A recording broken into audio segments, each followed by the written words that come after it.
Forma previsional, sesionó durante la noche, llegó a la madrugada con la aprobación media sanción para la reforma tributaria. ¿Qué significa esta iniciativa, este proyecto de ley que ya tiene media sanción? Vemos algunos de los puntos principales a través de las siguientes placas.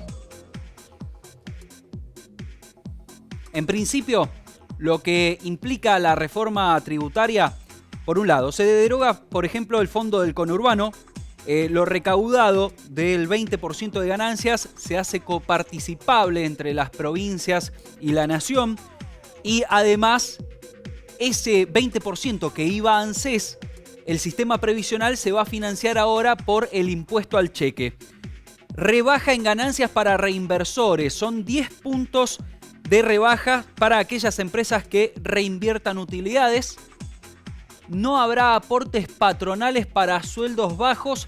De forma escalonada a 2022 se implica o se quiere llegar a la rebaja, o mejor dicho, a la exención de aportes patronales para remuneraciones brutas de 12.000 pesos a 2022. Esto lo que dice el gobierno nacional es para incentivar la registración, el empleo en blanco. Algunos de los objetivos es mejorar el sistema social, incentivar crecimiento de pymes, alentar la inversión y el empleo y rebajar la presión tributaria en un 1,5% del PBI. Algunos de los objetivos que planteó el gobierno nacional con esta iniciativa, que es muy larga, tiene 319 artículos y que implica un universo que afecta prácticamente a todas las actividades económicas. Nos encontramos con José Vargas, él es economista, con quien vamos a estar hablando acerca de lo que implica este proyecto de ley. Buen día, José. Buen día. Bueno, en principio, algunas preguntas que surgen a la hora de ver estos principales puntos. En principio, la ANSES, el sistema previsional, ¿no va a salir afectado con este cambio? Es decir, con el financiamiento a través del impuesto al cheque.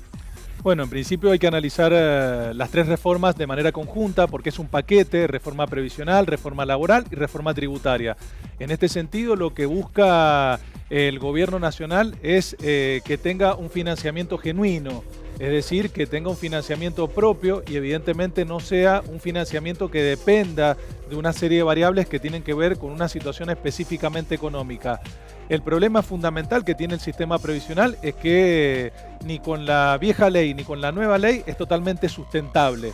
El 60% de los aportantes al sistema, es decir, los trabajadores, alcanzan a cubrir lo que necesitan los jubilados que tenemos hoy en día en el sistema. Estamos en problemas. Estamos en problemas. El resto surge de impuestos y de lo que aporta el gobierno nacional a través del Tesoro. Es decir que tanto en la situación anterior como en la nueva seguimos estando en un problema. O sea que si no hay buena actividad, no hay buena financiación del sistema previsional. No hay buena financiación. Si no hay emisión, no hay buena sustentabilidad dentro del sistema previsional. El otro problema tiene que ver con la recaudación tributaria. Evidentemente, si mejora considerablemente, según la vieja ley, evidentemente el sistema mejoraba. Ahora la situación cambia considerablemente porque depende del IPC y también depende del RIPTE, este salario medio formal que se mide en la economía. Por lo tanto, ni en el anterior ni en el nuevo va a seguir siendo sustentable. Es decir, vamos a seguir teniendo un problema.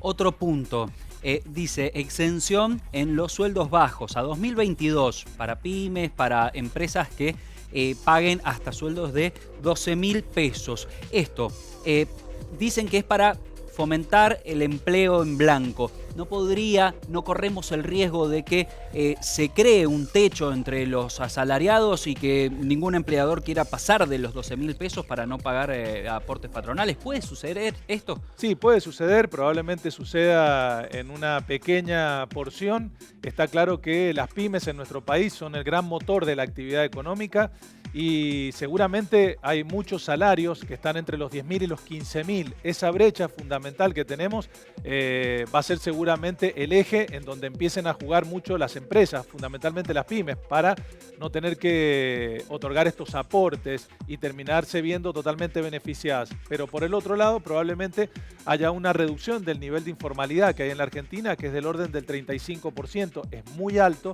y esto atenta contra la seguridad social y atenta contra la recaudación. Por lo tanto, desde este punto de vista, lo que busca la reforma es mejorar estas condiciones que le faltan a la economía nacional. Lamentablemente se corre este riesgo, está claro, pero en una pequeña porción.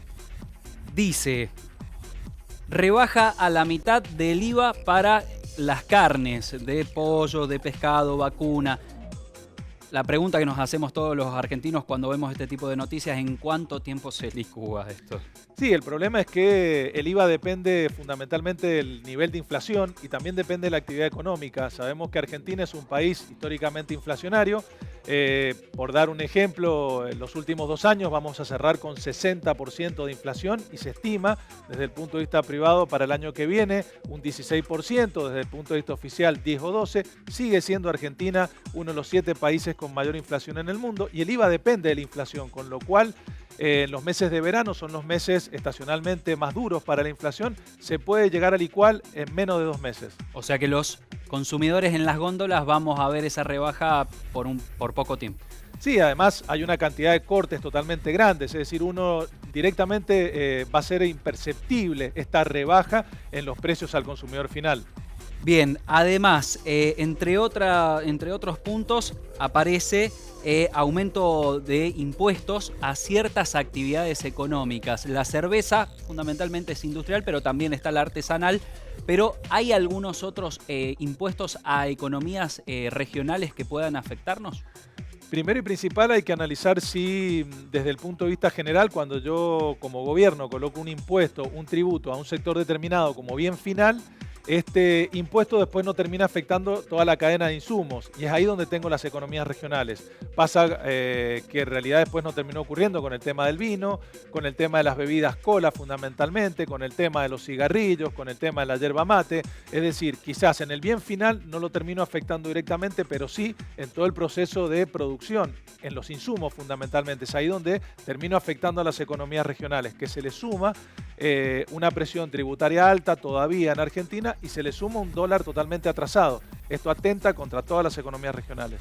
Bien, y atención con este punto, ya por fuera de la reforma tributaria, han aumentado, se modifican las escalas tanto de ganancias como así también del monotributo a partir de enero. A partir de enero del año que viene se modifican las escalas.